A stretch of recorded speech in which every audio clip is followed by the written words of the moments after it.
श्यामू नाम का एक आदमी था जो कि एक बैंड बाजे के समूह में काम करता था। वो अपने साथियों के साथ ढोल और नगाड़े बजाया करता था। उसका काम बहुत अच्छा चल रहा था और उसका मालिक भी उसके काम से काफी खुश था। लेकिन उसकी किस्मत में तो कुछ और ही होना लिखा हुआ था। एक दिन जब वो देर रात को काम से वापस लौट रहा था तो उसे रास्ते में कुछ लुटेरे मिल गए। अरे ओ ढोल लगाने वाले, जरा यहीं ठहर जा, वरना तेरे लिए अच्छा नहीं होगा। अरे अरे, कौन हो तुम लोग और तुम लोग मुझे क्यों रोक रहे हो? मैंने क्या किया? अंधा है क्या तू? तुझे दिखाई नहीं दे रहा क्या कि हम लुटेरे हैं? जो हमसे पूछ रहा है कौन है हम? अब चल, तेरे पास जो कुछ भी हो हमें जल्दी से दे दे। अरे, मेरे पास इस ढोल और नगाड़े के अलावा कुछ भी नहीं है, मुझे जाने दो। लगता है ये सीधे तरीके से नहीं मानेगा, इसे पकड़ो और मारना शुरू करो। तीनों लुटेरे श्यामू को पकड़ लेते हैं और उसकी पिटाई करने लगते हैं, लेकिन श्यामू के पास से बस कुछ चिल्लर पैसे ही मिलते हैं। अरे, ये तो सच में बहुत बड़ा फकीर मालूम होता है। अब क्या करें? इसे तो हमने मुफ्त में ही पीट दिया। अब अगर इसके ऊपर हमने इतनी मेहनत की है तो ऐसे बेकार थोड़ी जाने देंगे।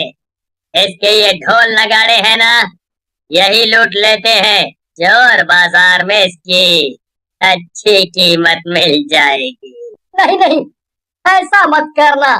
ये ढोल नगाड़े ही मेरा पहला प्यार है, और उससे भी बड़ी बात ये है कि मैं इनका अपनी जान से भी ज्यादा ख्याल रखता हूँ। मेरा दुनिया में कोई भी नहीं है, इन्हें मुझसे मत छीनो, मैं इनके बिना मर जाऊंगा। तो तुम इनका अपनी जान से भी ज्यादा ख्याल रखते हो। अब क्या कर सकते हैं, हम लोग तो इन्हें छीन कर ले जा रहे हैं। अगर तुम इनके बिना जी ना पाओ तो अपनी जान दे देना, ठीक है? लेकिन श्यामू को गुस्सा आ जाता है और वो लुटेरों से अपना ढोल वापस छीनने की कोशिश करने लगता है। तभी उनके बीच में हाथापाई हो जाती है और एक लुटेरा श्यामू को चाकू मार देता है। चाकू लगने से श्यामू वहीं पर गिर जाता है। तीनों लुटेरे वहां से दुम दबाकर भाग खड़े होते हैं। वहीं दूसरी तरफ श्यामू मर जाता है और एक डरावने भूत में बदल जाता है। ये सब क्या हो गया? मैं तो एक भद्दे से भूत में बदल गया हूँ। अब क्या होगा? नहीं नहीं, कुछ भी हो जाए, मैं अपना ढोल नगाड़े बजाने का काम बंद नहीं कर सकता हूँ। ये मेरा पहला और अब तो आखिरी प्यार है। मुझे जिंदगी ने धोखा दे दिया है, लेकिन मैं अपने ढोल को धोखा कभी नहीं दूंगा। श्यामू के भूत ने ये तय कर लिया कि वो मरने के बाद भी ढोल बजाना नहीं छोड़ेगा। अगले दिन वो रोज की तरह सुबह सुबह अपना ढोल लेकर बाकी बैंड वालों के पास पहुंच गया। एक भूत को आते देखकर सभी लोग डरकर यहाँ से वहाँ भागने लगे। गुज्जू बैंड का मुखिया था। वो हिम्मत करके भूत के सामने आया और बोला, कौन हो तुम हैं? और यहाँ कहाँ बढ़े चले आ रहे हो? क्या मैं भूत बनने के बाद इतना बदल गया हूँ कि तुम मुझे पहचान नहीं रहे गुज्जू भाई? अरे ध्यान से देखो मुझे, मैंने तुम्हारे साथ 5 साल काम किया है, ऐसे कैसे तुम मुझे नहीं पहचान रहे हो? क्या? श्यामू, क्या ये वाकई में तुम हो? बिल्कुल ठीक पहचाना गुज्जू भाई तुमने, ये मैं ही हूँ, श्यामू, आप सभी का प्यारा ढोल नगाड़े बजाने वाला श्यामू। फिर भूत अपने साथ हुई पूरी कहानी गुज्जू और वहाँ खड़े सभी। अब क्या बताऊं, दुखी तो मैं भी बहुत ज्यादा हूँ, लेकिन खैर अब कर भी क्या सकते हैं। ये तो ऊपर वाले की मर्जी थी और उसकी मर्जी के आगे किसकी चलती है। लेकिन कुछ भी हो जाए, मैं अपने काम से पीछे नहीं हटूंगा। मैं अभी भी पूरी ईमानदारी से अपना ढोल नगाड़ा बजाता रहूंगा। भूत की बात सुनकर वहाँ खड़े सभी लोग दंग रह जाते हैं। क्या? ये तुम क्या कह रहे हो शामू? ये भला कैसे हो सकता है, हैं? तो तुम कैसे ढोल बजा सकते हो? अब तो तुम भूत बन गए हो ना? भूत ढोल नहीं बजा सकते क्या? अरे मरने के पहले भी मैं ढोल बजाने में इतना माहिर था, और अभी भी तुम मुझे आजमा कर देख लो। बात कला की नहीं है श्यामू, बात यह है कि अगर एक भूत हमारे बैंड में ढोल बजाएगा तो लोग क्या कहेंगे?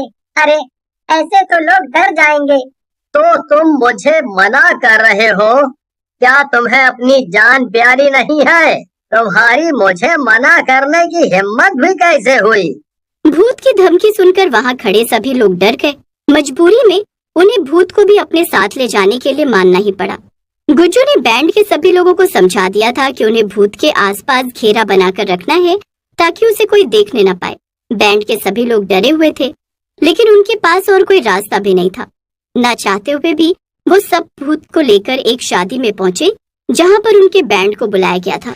श्याम का भूत हमेशा की तरह जोर जोर से खूब जोश में आकर ढोल बजाने लगा।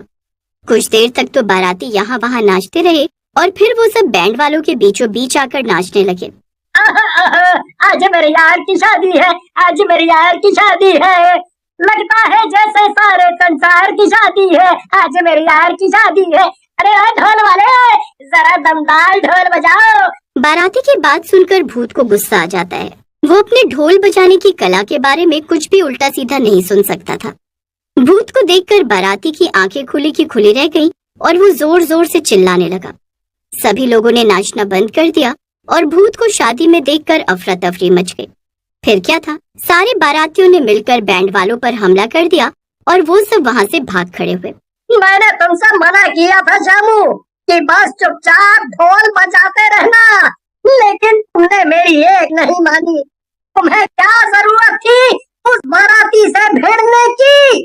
अरे ये क्या, सुबह सुबह इतने सारे लोग भला यहाँ क्यों आए हैं? तो तुम ही गुज्जू हो? जी मैं ही गुज्जू हूँ। कहिए क्या काम है आपको? तो वो तुम्हारा ही बैंड है ना, जिसमें एक भूत ढोल बजाता है? जी हाँ, मेरा ही बैंड है, लेकिन आप सब पहले मेरी बात तो सुन लीजिए ना। मैं बहुत मजबूर था, मैं उस भूत को जानबूझ के अपने साथ लेकर नहीं आया था। हम तो इसलिए आए हैं कि तुमसे बुकिंग ले सके। क्या बुकिंग? और क्या? अरे सारे शहर के लोग बड़े हैरान हैं कि तुम्हारे बैंड में एक भूत ढोल बजाता है। सभी लोग चाहते हैं कि तुम ही उनकी शादियों में आकर बैंड बाजा बजाओ। उस आदमी की बात सुनकर गुज्जू हैरान हो जाता है। गुज्जू ये सब सुनकर बहुत खुश हो जाता है। उसकी सारी चिंताएं मानो एक पल में ही दूर हो गई। वो खुशी खुशी लोगों से बुकिंग करने लगता है और साथ में सबसे एडवांस भी लेता है। आज उसे महीने भर का फायदा एक दिन में हो गया था।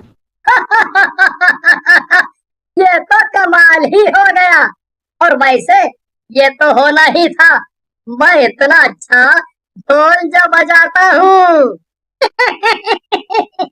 बिल्कुल बिल्कुल शामू, और अब तो तुम्हें बहुत ढोल बजाना है।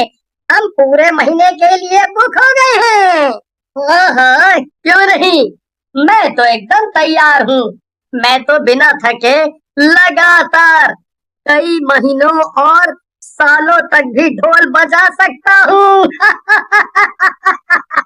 फिर क्या था, श्यामू भूत ढोल बजाने वाला पूरे इलाके में मशहूर हो गया और इससे गुज्जू का भी बहुत फायदा हुआ।